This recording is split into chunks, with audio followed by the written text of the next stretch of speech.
Unión Soviética, marzo de 1953. Se desata una brutal ola de terror. Затихает Москва, стали синими дали, ярче блещут кремлевских рубинов лучи.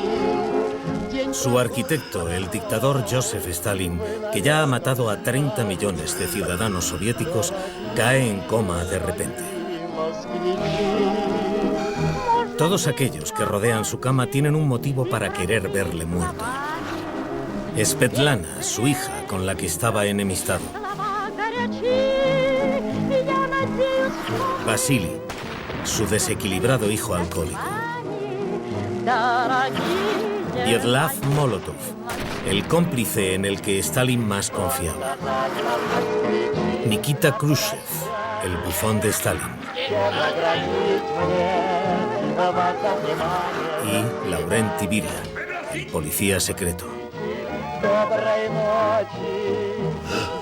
Hay nuevas pruebas que indican que alguno de los presentes en esta habitación pudo haber matado a Stalin. Hoy nos proponemos averiguar quién. ¿Quién mató a Stalin?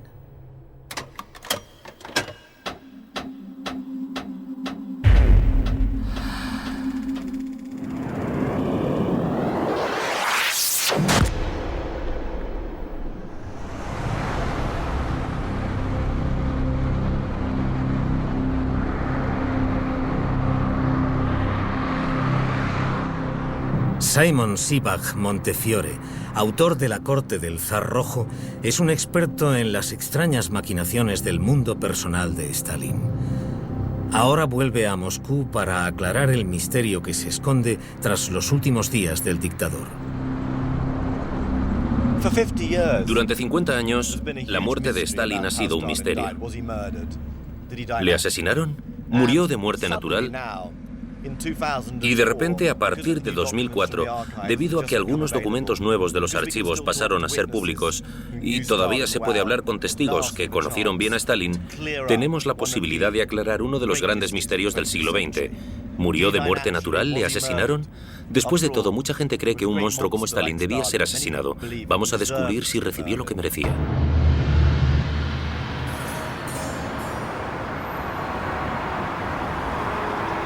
La carrera de Joseph Stalin, el hombre de acero, es una sucesión de olas de terror. Primero, tras la muerte del líder comunista Lenin, Stalin asumió el poder conspirando contra sus rivales políticos y eliminándolos.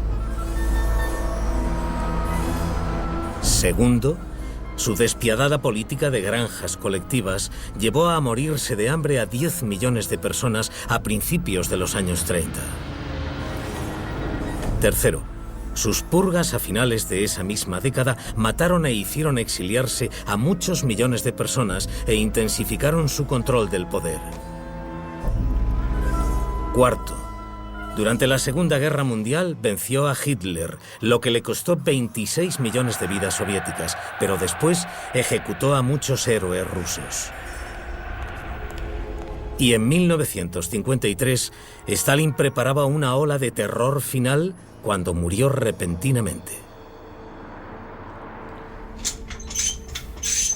Estas puertas son como las de un búnker. Sí. Un búnker de puertas muy pesadas. Bien. ¿Y podrían aguantar una guerra nuclear? Sí. Simon ha convencido al director del archivo que contiene la mayoría de documentos secretos del antiguo régimen comunista para que le lleve a sus cámaras acorazadas. ¿Aquí es donde están los documentos? Sí. Dentro de las cámaras hay un informe médico sobre la muerte de Stalin, el cual fue hecho público tras estar 50 años guardado bajo llave. Dentro están nuestros documentos más preciados y valiosos. Es un documento escrito por los médicos que le vieron morir lentamente a Stalin. Se suprimió este informe increíblemente detallado porque contiene información sobre la enfermedad de Stalin que los que le rodeaban necesitaban que fuese secreta. Este documento se acaba de hacer público y contiene información nueva y muy emocionante. Hasta ahora no conocíamos el progreso de la muerte de Stalin minuto a minuto, ese misterioso acontecimiento de 1953. Por un lado, es un documento muy personal sobre la muerte de un hombre viejo, y resulta que se trata del hombre más poderoso del mundo en uno de sus peores momentos. Cuenta minuto a minuto cómo respiraba, cuál era su temperatura o cómo orinaba, pero al mismo tiempo muestra cómo los nuevos líderes políticos pudieron esconder y suprimir detalles médicos para esconder su propia malicia, y eso es muy emocionante.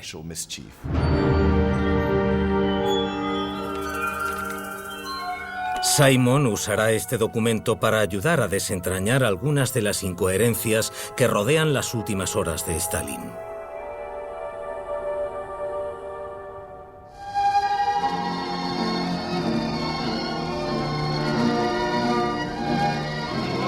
La imagen de las últimas 48 horas de Stalin que nos describe está llena de preguntas sospechosas. ¿Por qué el líder, que era ultraparanoico, pidió a sus guardaespaldas que se fueran a la cama y se quedó solo y vulnerable mientras dormía? ¿Por qué la mayoría de ministros de alto rango privaron a Stalin de asistencia médica durante 12 horas? ¿Y por qué el anuncio oficial de su muerte omitió detalles médicos de gran importancia?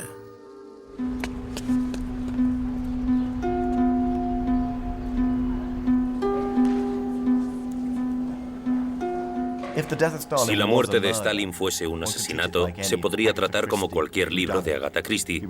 Primero se buscaría el motivo y después la oportunidad. Pero primero haremos una importante pregunta. ¿Quién quería verle muerto de verdad?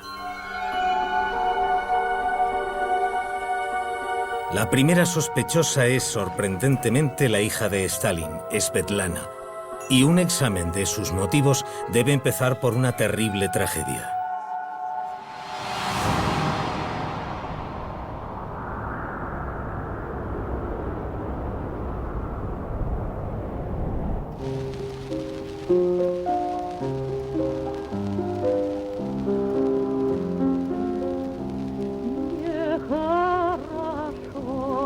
El 8 de noviembre de 1932, cuando la mujer de Stalin ya no pudo tolerar seguir viviendo casada con su violento marido, le acusó de tirano en una última carta y se disparó al corazón.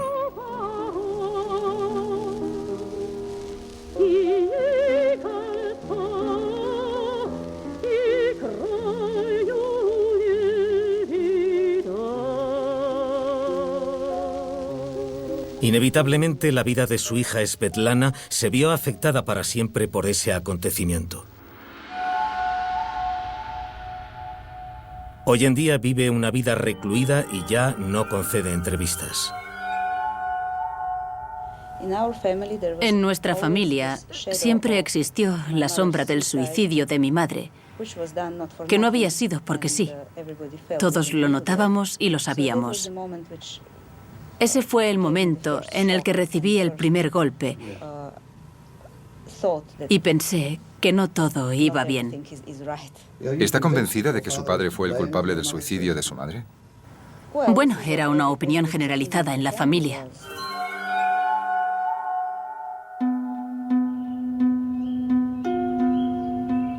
Para entender mejor la relación de Stalin con su hija, Simon va a acercarse hasta la tumba de la madre para conocer a Kira, la prima de Svetlana, que estuvo presente en el funeral de su tía.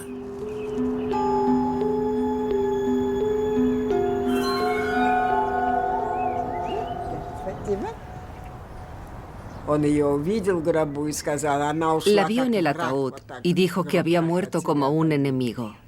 Y empujó el ataúd para alejarlo de él. Mi madre dijo que quizás él tenía la culpa, y él dijo que no, que ella había muerto como un enemigo. Quizás por eso después se vengó de nosotros y destrozó nuestras vidas. Tras el funeral, Stalin arrestó a los parientes de su mujer muerta uno a uno. Finalmente se ocupó de Kira.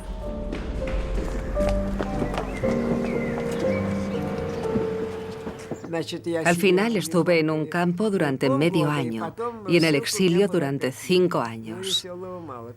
No fue muy divertido, pero creo que así se vengó de nosotros finalmente.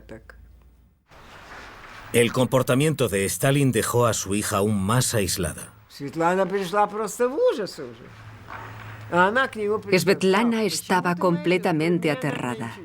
Fue a verle y le dijo: «Papá, ¿por qué has enviado a mis tías a la cárcel?» Él le contestó: «Si empiezas a defenderlas, te meteré en la cárcel a ti también». Era esa clase de padre cariñoso.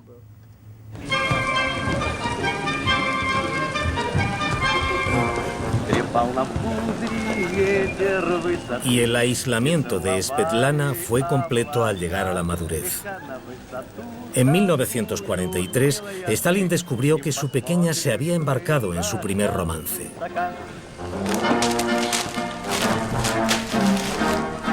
Entró en su habitación insultándola y ridiculizándola. Después, mandó detener al novio de Svetlana.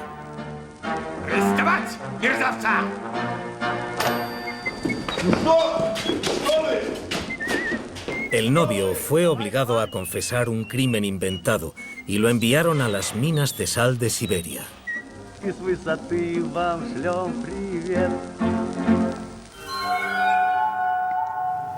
La trágica historia de nuestra familia solo confirma que él era un monstruo moral y espiritual.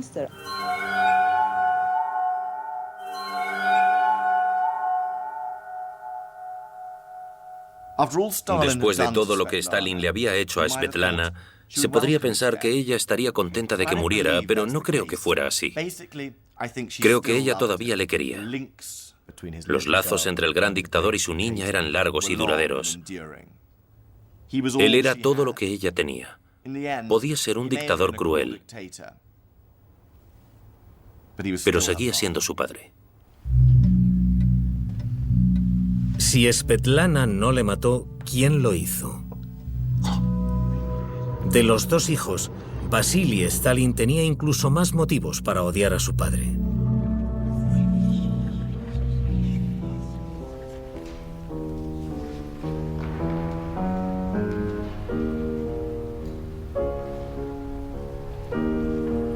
Vasily, el hijo mayor, resultó aún más herido por la muerte de su madre que su hermana. Su suicidio se llevó la única barrera protectora que había entre él y su despectivo padre.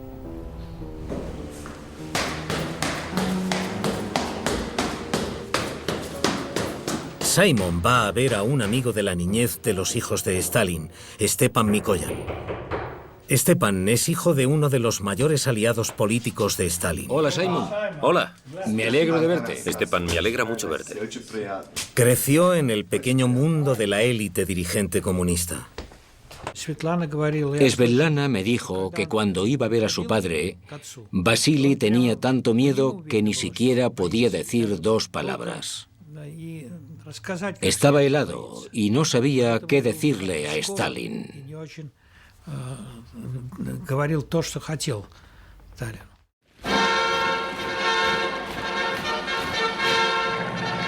El hecho de ser el hijo de Stalin catapultó a Vasily a los más altos rangos de las fuerzas aéreas.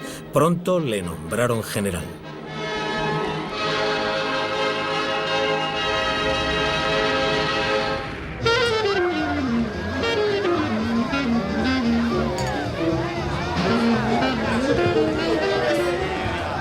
Pero como le habían ascendido más allá de sus capacidades, a mediados de los años 40, Vasily era un evidente motivo de vergüenza para su padre. Constantemente intentaba seducir a las mujeres de otros hombres, acabando por cometer un acto de seducción tan agresivo que Stalin no pudo fingir ignorarlo.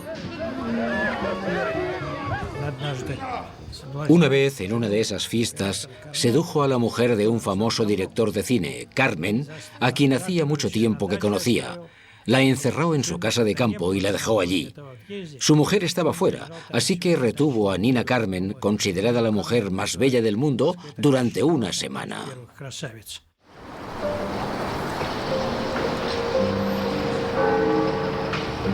Era inevitable que Vasily cayera en desgracia. Stalin le envió al frente, le quitó su elevada posición militar y contribuyó a su humillación pública encerrándole, revelando así al mundo lo mucho que dependía Vasily de su padre. Se había instaurado el modo de vida de Vasily. Ascensos exagerados y luego humillación, libertinaje y matrimonios fallidos, alcoholismo e inútiles intentos de abandonar el alcohol. Mientras miraba morir a su padre, se podría esperar que Vasily deseara que muriera, que culpara a su padre de su vida destrozada. No creo que fuese el caso. Dependía de Stalin más que de cualquier otro. Su estatus y su vida entera dependían de la supervivencia de Stalin. No quería que su padre muriese. Sin embargo, había otra persona junto al lecho de muerte de Stalin que tenía perfil de asesino. Vyacheslav Molotov, un hombre con las manos manchadas de sangre.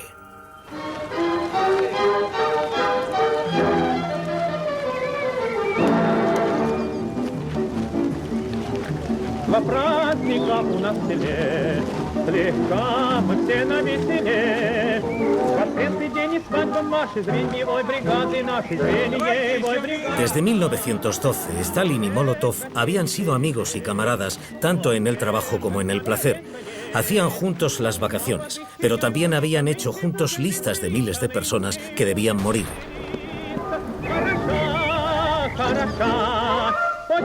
Molotov añadía los nombres de las mujeres y los hijos de las víctimas para asegurarse de que se eliminaban familias enteras.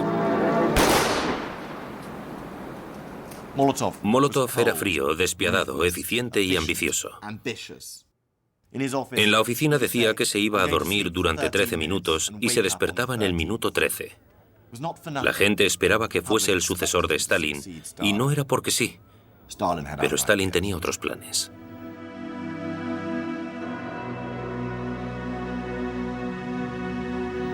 Al final de su vida, Stalin empezó a obsesionarse cada vez más con la idea de que había una conspiración judía en su contra, y sus sospechas se dirigieron hacia la mujer judía de Molotov, Polina. En 1949 la detuvo por cargos falsos, incluido el sexo en grupo con jóvenes comunistas, y Molotov fue obligado a divorciarse de ella.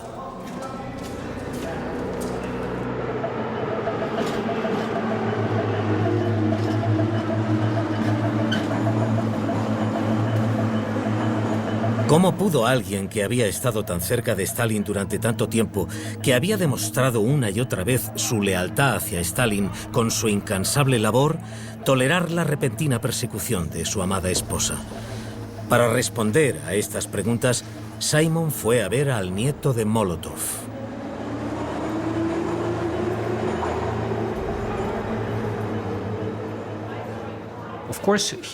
Por supuesto, protestó por lo que había hecho Stalin.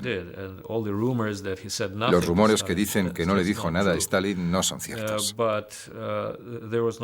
Pero no podía hacer mucho, porque la respuesta de este fue que los servicios especiales le habían hecho llegar la información y que él no tenía potestad para cambiar nada.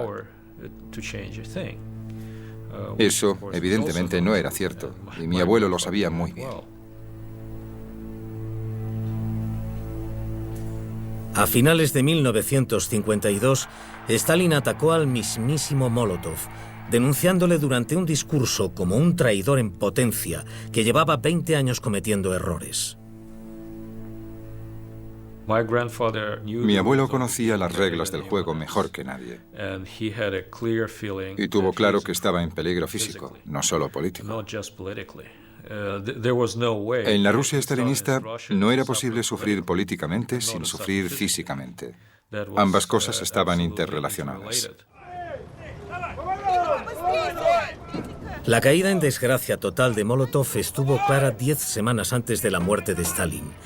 Mientras trasladaban a su mujer al corazón de Rusia, Molotov hizo un último y desesperado intento por restablecer sus relaciones con Stalin. Apareció en la fiesta del 73 cumpleaños de Stalin sin haber sido invitado.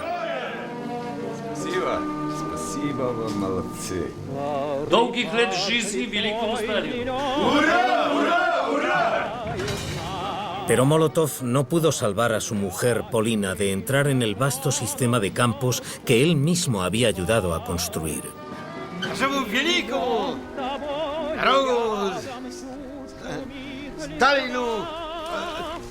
Cuando Stalin se negó incluso a admitir su presencia, supo que sus propios días estaban contados. Estaba claro que no volvería a ver a su mujer mientras Stalin siguiera vivo.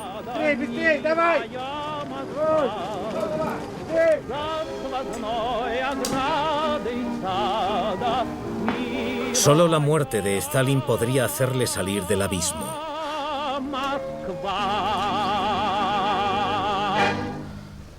¿Mató Molotov a Stalin? Molotov tenía muchas razones para querer ver muerto a Stalin. Debía desear la muerte de Stalin, pero no creo que le matara. Primero, Stalin era el sumo sacerdote y el líder supremo de la religión internacional del comunismo, y Molotov era el mayor devoto, así que no creo que hubiese actuado en su contra. Y segundo, durante sus últimas semanas, Stalin no vio a Molotov, y Molotov no tuvo acceso a él, así que aunque tuviera motivo, no tuvo la oportunidad. El siguiente sospechoso que tuvo acceso a la última cena de Stalin es Nikita Khrushchev, el hombre que obtuvo el poder de la Unión Soviética con la muerte de Stalin.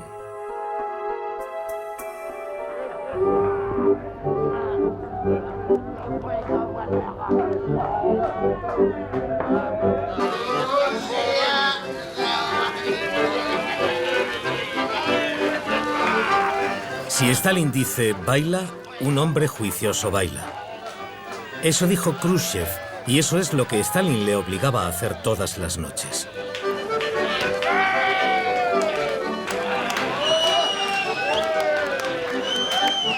Khrushchev, un campesino analfabeto, llegó a ser gobernador de Moscú en los años 30. Durante el día asesinaba a los enemigos del pueblo y por la noche divertía a su jefe en unas noches cada vez más humillantes.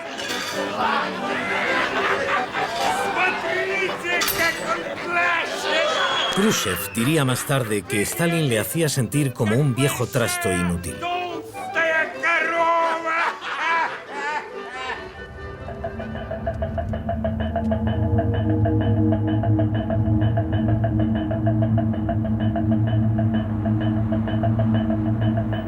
Simon va a encontrarse con su próximo testigo, el hijo de Khrushchev, Sergei, a quien su padre contó historias sobre la extraña vida del círculo íntimo de Stalin. Las cenas de Stalin empezaban muy tarde y muchas veces empezaban con películas.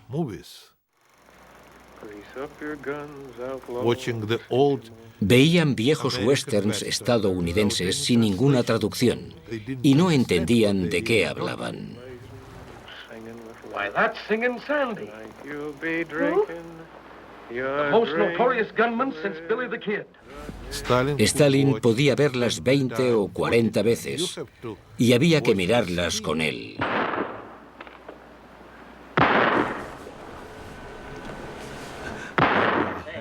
He's Singin' Sandy, I tell you. Después, sobre la 1 de la mañana, había que ir a la dacha de Stalin a comer. Y como Stalin era muy suspicaz, intentaba emborrachar a la gente para ver si decían algo de más. Tenía diferentes pruebas. Decía que era viejo y que ya no podía dirigir el país y que renunciaría. Y después escuchaba lo que le decían. Si le dabas la razón y le recordabas que tenía 70 años, esas eran tus últimas palabras. Eso formaba parte de su juego cotidiano. Un juego al que jugó con sus colegas toda la vida.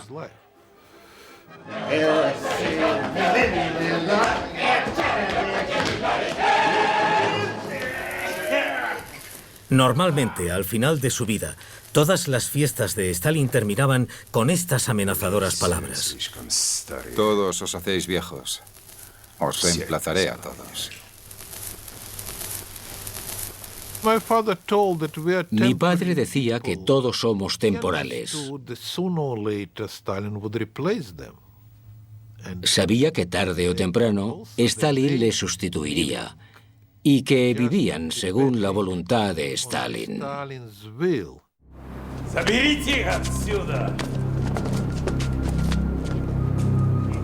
Al final de una de estas veladas, un invitado le dijo estas palabras a Khrushchev. Uno nunca sabe si se va a casa o a la cárcel. Se cree que si Stalin hubiese vivido 2 o 3 años más, allí no quedaría nadie. Yo no estaría aquí. Mi padre habría sido purgado y muchos de los ministros y de los empleados de menos rango habrían sido sustituidos por personas nuevas. Y empezó a prepararlo. Mi padre y todos nosotros tuvimos mucha suerte de que muriera justo a tiempo. ¿Podría Khrushchev haberle matado? Es alguien que podría haber querido ver a Stalin muerto, porque después de todo fue el hombre que le sucedió en el trono soviético. Pero no creo que matara a Stalin.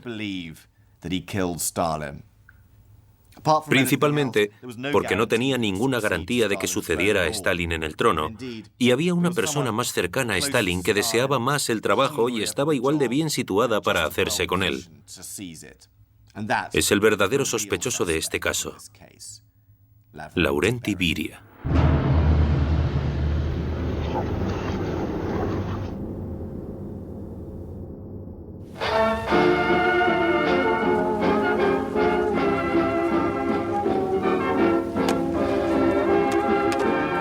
Stalin reconoció por primera vez el potencial de su protegido durante las vacaciones de 1933, cuando Beria, a quien habían pedido que ayudara en el jardín, le dijo a Stalin que no había árbol que no estuviese dispuesto a talar.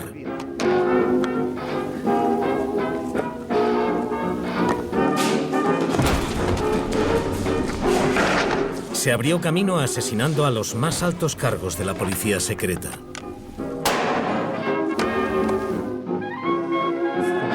Tras diseñar la caída de su jefe en 1938, llegó a lo más alto. En 1949 deleitó a Stalin dirigiendo el desarrollo de la bomba atómica soviética.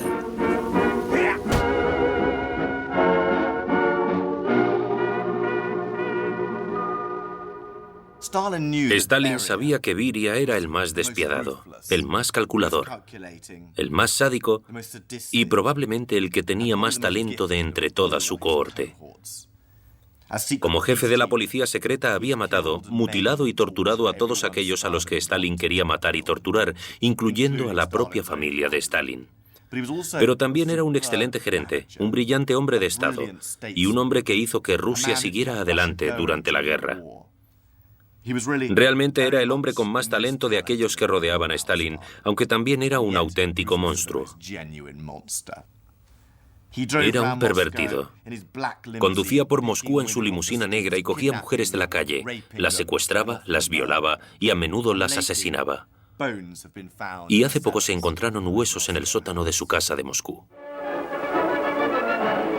Pero a diferencia de Molotov y Khrushchev, la percepción que Beria tenía de Stalin no estaba suavizada por una auténtica fe en el comunismo.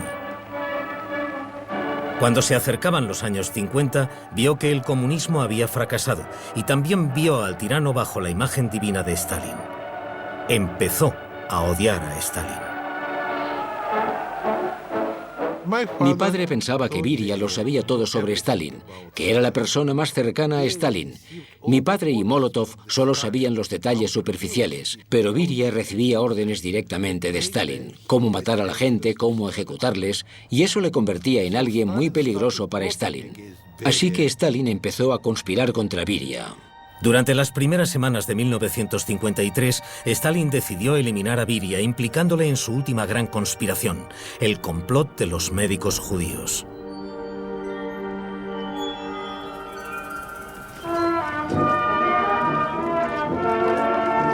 Esta última ola de terror de Stalin había sido planeada hasta el último detalle. Se habían construido campos de concentración en una provincia lejana.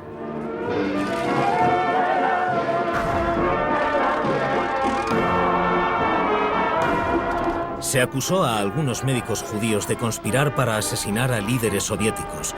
Camiones vacíos entraban a las ciudades y las familias judías importantes desaparecían a primera hora de la mañana.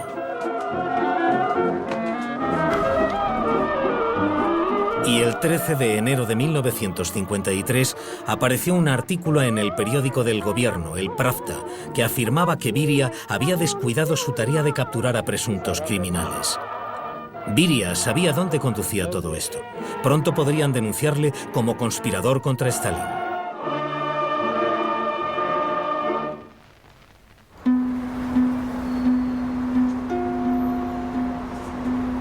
Hay una teoría que afirma que fue en ese momento cuando Beria inició una campaña secreta para cambiar al personal que rodeaba a Stalin. Simon va a visitar a alguien que se vio directamente afectado por esto, la hija del que fuera el guardaespaldas personal de Stalin durante más de 20 años.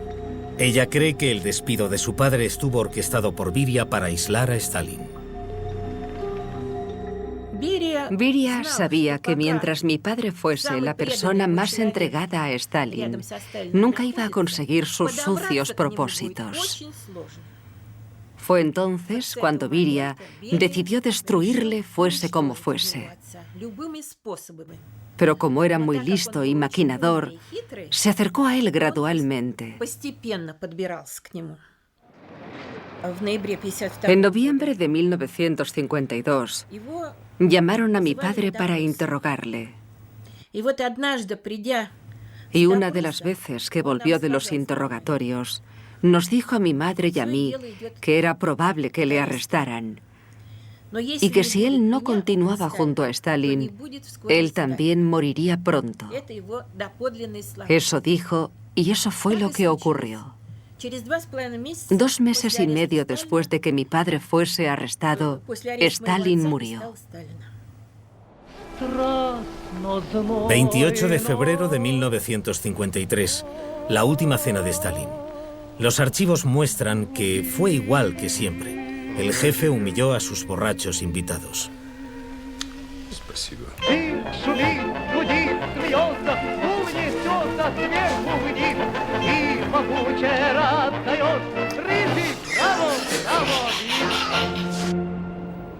Sin embargo, tras la marcha de los invitados, la noche acabó de un modo extraño.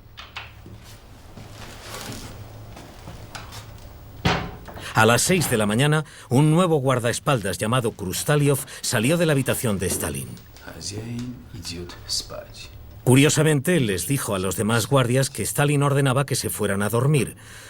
Uno de los otros guardaespaldas diría más tarde que eso no había ocurrido nunca y que nadie, salvo Krustaliov, había oído la orden. El nieto de Molotov cree que Krustaliov podía seguir órdenes de Beria. Los guardias de Stalin no respondían directamente ante Beria, pero muchos de ellos, como por ejemplo Krustaliov, eran antiguos subordinados de Beria, muy cercanos a él.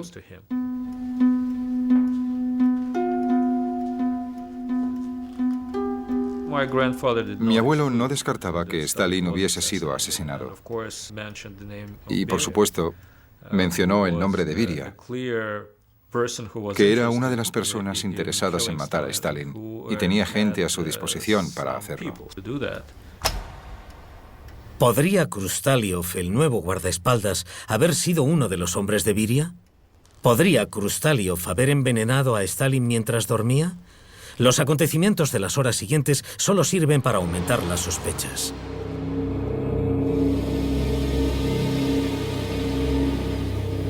Pasaron 12 horas y el jefe, conocido por su insomnio, no apareció hasta que a las 6:30 de la tarde sus empleados finalmente vieron la luz encendida.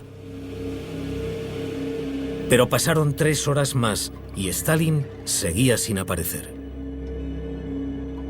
Imaginen la angustia, el miedo y el nerviosismo de esta pequeña y cerrada zona de seguridad.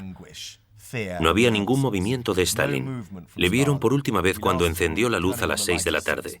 Y después, durante horas, no hubo ningún movimiento. Los guardias estaban cada vez más preocupados y por la noche finalmente tuvieron una excusa para entrar a ver qué le ocurría a Stalin, porque había llegado correo del Comité Central y podían entrar en sus aposentos.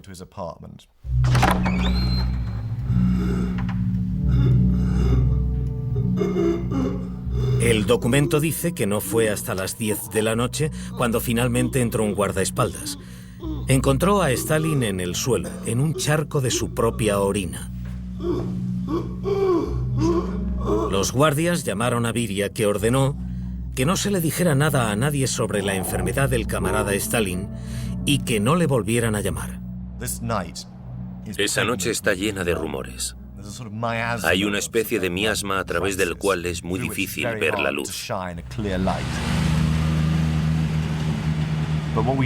Pero sabemos que sobre las 3 de la mañana, Beria se había hecho con el mando de la situación y se metió en la casa para averiguar qué ocurría y para ver al camarada Stalin. El guardaespaldas que había descubierto a Stalin recordaba a Beria entrando en la habitación con su rechoncho compañero Molenkov. ¿Qué le ocurre al jefe? ¿Qué significa que tiene expresión de pánico?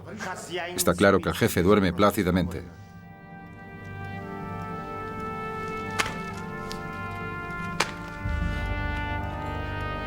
Vamos, Molenkov.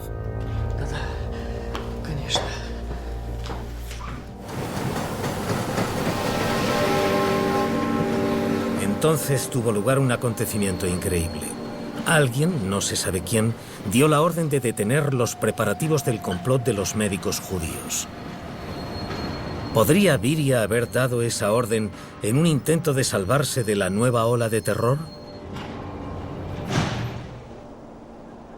Mientras tanto, Stalin seguía durmiendo y no se llamó a ningún médico. Stalin llevaba unas 12 horas en estado comatoso, aún empapado en su propia orina, roncando en el sofá, sin que se hubiese llamado a ningún médico y en realidad sin que se hubiese hecho nada. La respuesta podría ser que se evitó deliberadamente llamar a los médicos durante 12 horas para darle a Stalin tiempo para morir.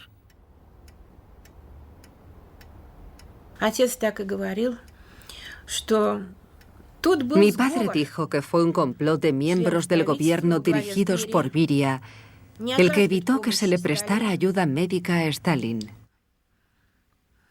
Eso pensaba mi padre.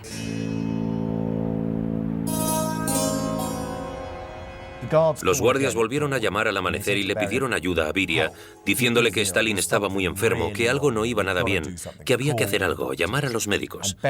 Y Beria y Molenkov, que estaban al mando, llamaron a los médicos y los médicos llegaron.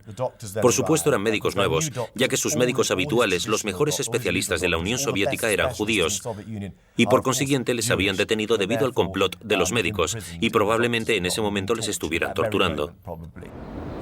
Así pues, estos nuevos médicos aparecieron muy nerviosos y de repente todo el mundo llegó a las 7.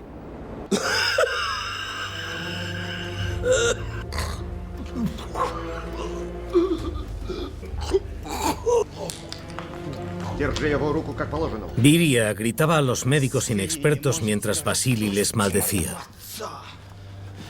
Uno de ellos se volvió hacia Beria y le dijo que el coágulo del vaso sanguíneo tenía el tamaño de una moneda de 5 kopek, que el camarada Stalin habría sobrevivido si se lo hubiese extraído a tiempo. Beria le contestó, ¿va a salvarle la vida o no? La posterior conducta de Beria solo ha hecho que reforzar las sospechas contra él.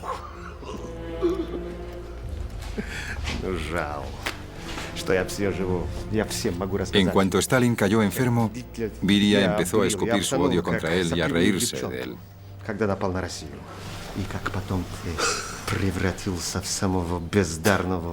Pero curiosamente, en cuanto Stalin mostraba algún signo de conciencia y creíamos que podría recuperarse, Beria se ponía de rodillas, cogía la mano de Stalin y la besaba.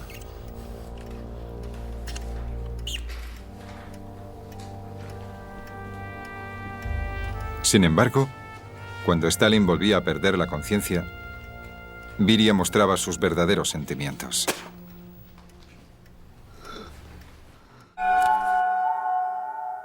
El archivo apoya las posibilidades de que fuera un asesinato y hace dudar de la versión oficial que afirmaba que la enfermedad de Stalin había sido causada únicamente por una hemorragia cerebral. 5 de marzo, mediodía en la dacha. Alrededor de la cama todo el mundo observa, hay un gran silencio. Y de repente, Stalin tiene arcadas y vomita sangre, y eso es muy significativo. No sabíamos nada de eso. ¿Por qué de repente su estómago sangraba tanto? Y la respuesta podría ser que había recibido algún tipo de veneno que le había provocado hemorragias. Pero en todo caso, esa sangre en el estómago, esos vómitos de sangre son muy significativos. ¿Podría ser el resultado de un veneno administrado días antes por el guardaespaldas siguiendo órdenes de Beria? Mi abuelo creía que Beria tenía laboratorios especiales que trabajaban para él y que estaban especializados en veneno y otros medios para asesinar a la gente. Así que Beria no habría tenido muchos problemas para organizar un asesinato. La idea de que los vómitos de sangre estuvieran causados por un veneno gana peso cuando Simon estudia la versión de los hechos de la prensa soviética.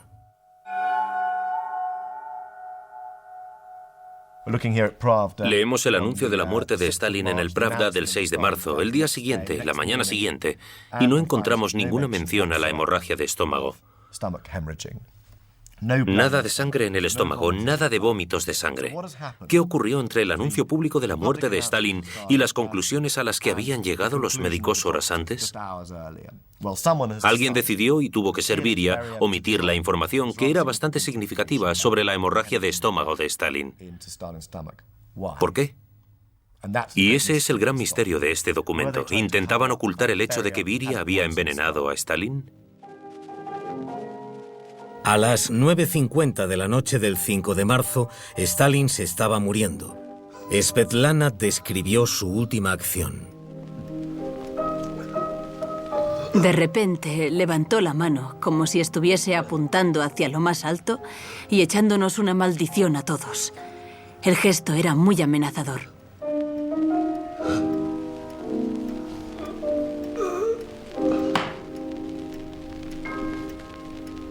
Vasily gritó: «Los cerdos han asesinado a padre». Entonces se escuchó la voz triunfante y contenida de Beria. «Krustaliov, mi coche». «Krustaliov», le gritó a su guardaespaldas. Sí, el mismo guardaespaldas que había dado la orden de que se dejara a Stalin en paz un poco antes. Y le trajeron el coche y Beria corrió a hacerse con el poder. Pero Beria nunca llegó a lo más alto. Khrushchev fue más listo que él y al cabo de unos meses el policía secreto se hallaba desnudo en una celda suplicando piedad con un arma contra el cráneo. Nadie sabe dónde se escondieron finalmente los restos de Beria, pero ¿podemos decidir si era tan culpable como se afirmaba? ¿Mató realmente Beria a Joseph Stalin? Bueno, sabemos que tenía un motivo, sabemos que tuvo la oportunidad y ciertamente tenía conocimientos sobre el asesinato y sobre venenos. Y además hay otra prueba muy convincente. En el funeral de Stalin le susurró a Molotov: «Os he hecho un favor a todos, me he ocupado de él».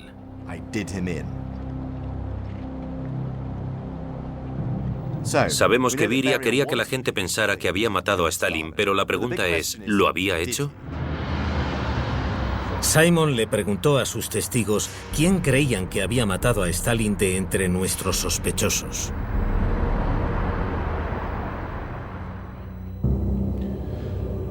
De su círculo más íntimo podría haberlo hecho Beria porque era una persona inmoral. Beria. Beria, posiblemente.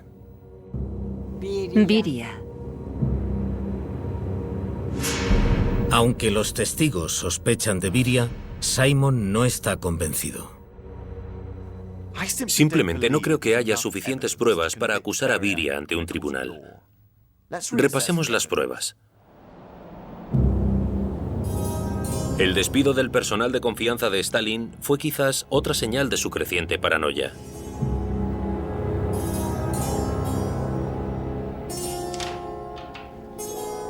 También era típico de la imprevisibilidad y la paranoia de Stalin que prefiriera encerrarse por la noche en lugar de confiar en sus guardias. El retraso de la asistencia médica fue probablemente una respuesta a la reciente persecución de los médicos que había llevado a cabo Stalin. La hemorragia de estómago y los vómitos de sangre podrían ser el resultado de un viejo cuerpo estropeado, en parte porque no confiaba en los consejos médicos. Y los altos cargos pudieron borrar esos detalles del anuncio público porque el sistema de gobierno de Stalin les hacía estar comprensiblemente atemorizados de levantar alguna sospecha.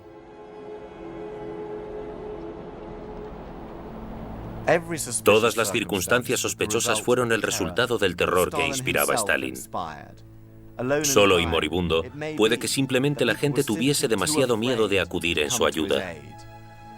Así que si tengo que acusar a alguno de los reunidos alrededor del lecho de muerte de Stalin como responsable de la muerte de Stalin, creo que irónicamente acusaría al mismísimo Stalin.